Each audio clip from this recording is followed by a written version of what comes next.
Pinahihirapan mo lang yung sarili mo eh. Lalo ka lang hindi makakapag-move on. Bakit, Jake? Nag-move on ka na ba? Oo, nakamove on na ako. Pinapalaya na kita. Kaya palayain mo na rin ako. Ay, sakit. May mga tao talagang mapaghinala nang walang sapat na basihan. Mga kaibigan, narito at ating pakinggan ang isang halimbawa sa naging karanasan ni Mylene sa ating dulang sa kanyang panahon.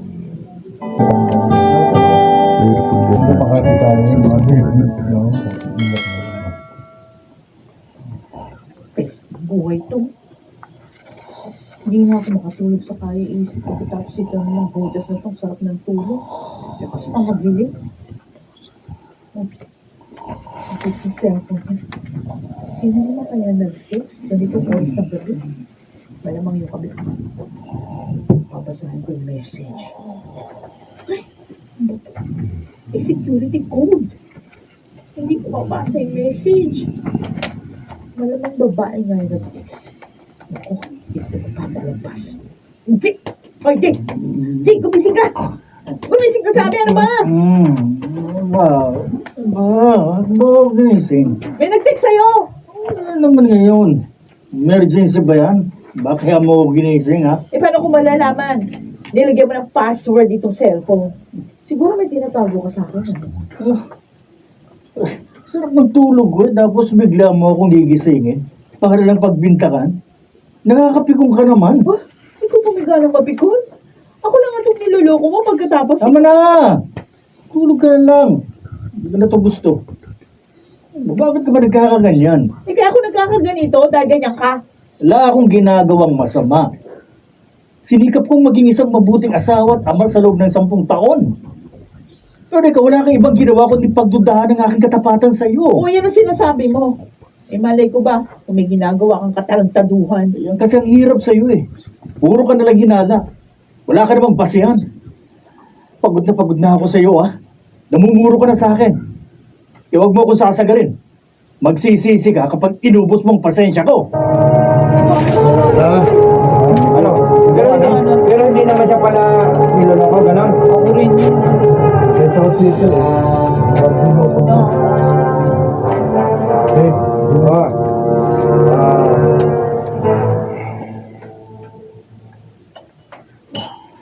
Alam mo, Philip, tinatabangan na ako sa asawa ko.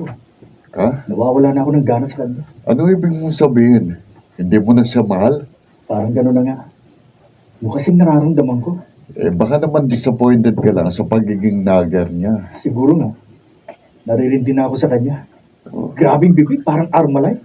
Eh mahirap talaga kapag nagar ang asawa mo. Para kang may alagang manok na putak ng Ay putak. naku, sinabi mo pa. Kaya magmula ngayon, hindi ko na siya papatulan. Ayoko na makipagtalo sa kanya. Kaya mananahimik na lang ako. After all, silence is the best defense. Ayun kayo kita, ano? Elma. Elma. Elma Tute. Sabi na yun, sigurado ako din ang paano naman yun. Ha? Ako din na siya, o baka ibigay kay Jerry. Sige ba? Si ano? Mylene. Alam mo, ninibago na ako doon sa asawa ko. Biglang tumahimik. Hindi na nakikipagtalo sa akin. At hindi na rin ako pinakausap, Rina. Ibig mong sabihin, nagdededmahan kayo? Hindi. Sumasagot naman siya kapag kinakausap ko ng mahinahon.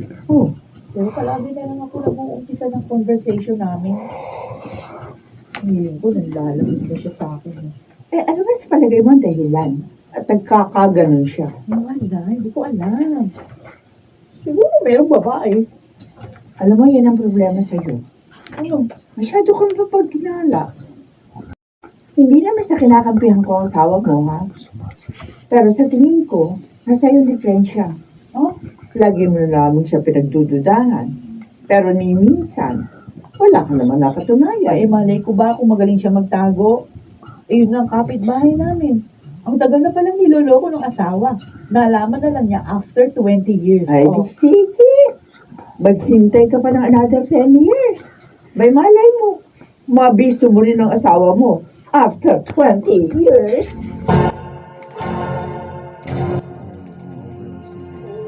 Basta, Jake, galit ka ba sa akin? Bakit mo naman na itanong? Yun yung nararamdaman ko. Kasi feeling ko, hindi mo na ako mahal. Gusto mo bang maging honest ako sa'yo? Oh, syempre. Tell me honestly, do you still love me?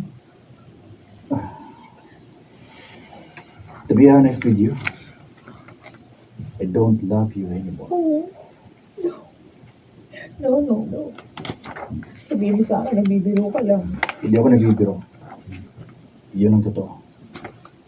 Hindi na kita mahal. Bakit? May third party ba? Hanggang ngayon ba naman, yan pa rin ang iniisip mo?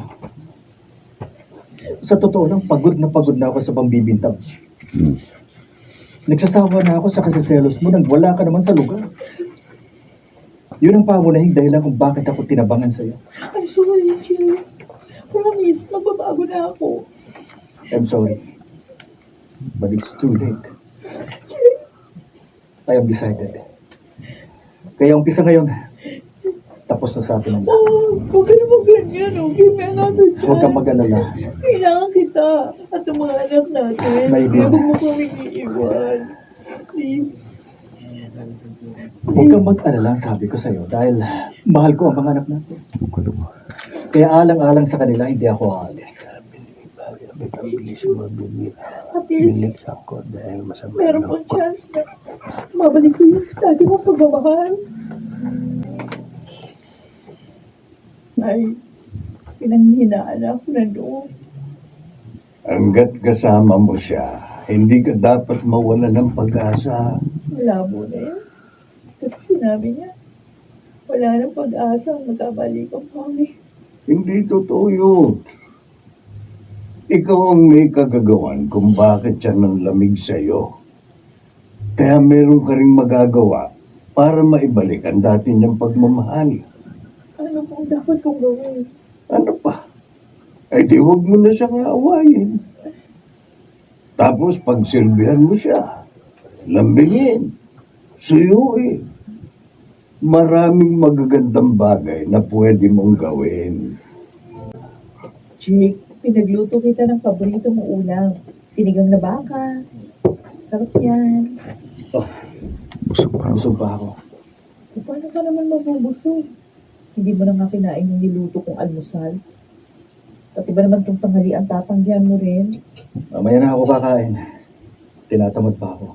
Kumain ka na habang mainit pa ito.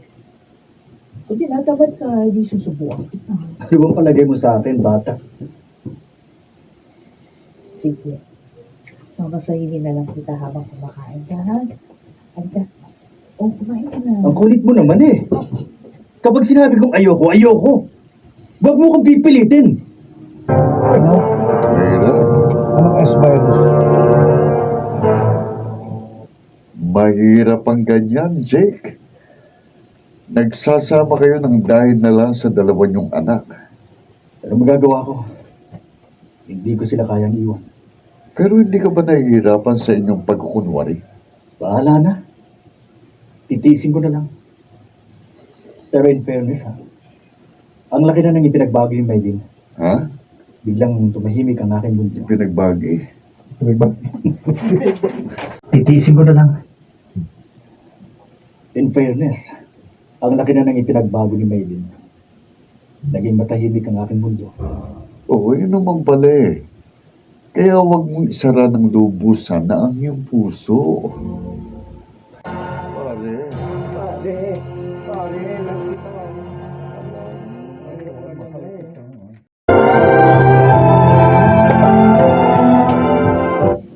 Alam mo, Jake, hindi ko maintindihan yung relasyon natin. Sabi mo, hiwalay na tayo. Pero eto, magkatabi pa rin tayo matulog. Kung maghihiwalay tayo ng tulugan, malalaman ng mga anak natin na wala na tayo. O di parang niloloko natin sila. Dahil nagpapanggap lang tayong maayos pa rin ang lahat. Ngayon lang to, kapag nasa hustong gulang na sila, sasabihin din natin sa kanilang katotohanan. Kung ganun, lubos-lubosin na natin ang pagpapanggap. Yaya ka, apitan ng buong Ano ba? Pinahihirapan mo lang ang sarili mo eh. Wow, Lalo ka lang hindi makakapag-move on. bakit ikaw? Naka-move on ka na ba? Oo, nakamove on ako. Pinalalaya na kita. Kaya palayain mo na rin ako. Aray, ang sakit. I'm sorry kung nasasaktan ka. Nagpapakatotoo lang ako. At lalo ka lang masasaktan kung patuloy ka pa rin aasa sa wala. Yung mga merienda? Daddy, pwede po ba tayong mamasyalin na mami at ng mga kapatid ko po? Anak, busy ako eh. Tagal na po kasi natin din na mamasyal eh. Namimiss ko na po ang bonding nating buong family. Okay anak, sige. Ganito na lang. Kapag hindi ako busy, mamamasyal ulit tayo, ha? Pero kailan po yun? Hindi ko pa alam eh. Di po ba day off niyo sa Sunday? Okay, sige. Titingnan ko kung pwede na ako. Mami, Daddy, doon po muna kami sa swing. Sasama ko po kapatid ko Sige, anak. Dito lang kami ng daddy mo. Mag-iingat kayo, ha? Opo. Huwag mong pababayaan ang mga kapatid mo. Yes, Daddy. Ako na pong bahala sa kanya. Hindi ko ba nakakawa sa mga anak natin? Wala silang kamalay-malay sa totoong sitwasyon. Hanggat wala silang alam, hindi sila masasaktan. Pero hanggang kailan tayo magkukunmali? Bahala na. Saka na lang natin yung problemahin. Teka, sandali. Bakit mo ba sorry. Na lang natin yung problemahin. Teka, sandali. Bitiwan mo nga muna ako. Masakit ng braso ko eh. Ang higpit ng pagkakahawak mo. Hindi kita bibitiwan kahit anong mangyari. Hindi ako susuko. I won't let you go. Kaya please, huwag kang bibitaw. Sige. Alang-alang sa mga anak natin, sisikapin kong ibalik ang dating init ng ating pagmamahalan. Pero ayoko mangako. Okay lang. Wala namang mawawala. Kung susubukan natin. Pinatunayan ko naman ang pagbabago ko, di ba? Kung sa bagay, nakikita ko naman ang effort mo. Siguro nga, you deserve another chance. Salamat, Chief. Maraming salamat.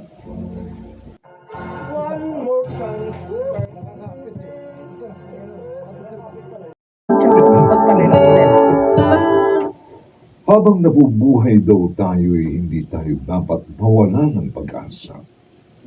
Hindi tayo perpekto. O kaya hindi natin maiiwasan ang magkamali. Subalit kung matututo tayong itama ang maling landas na ating tinatahak, ay makararating din tayo sa gusto nating puntahan. Sa kanyang panahon.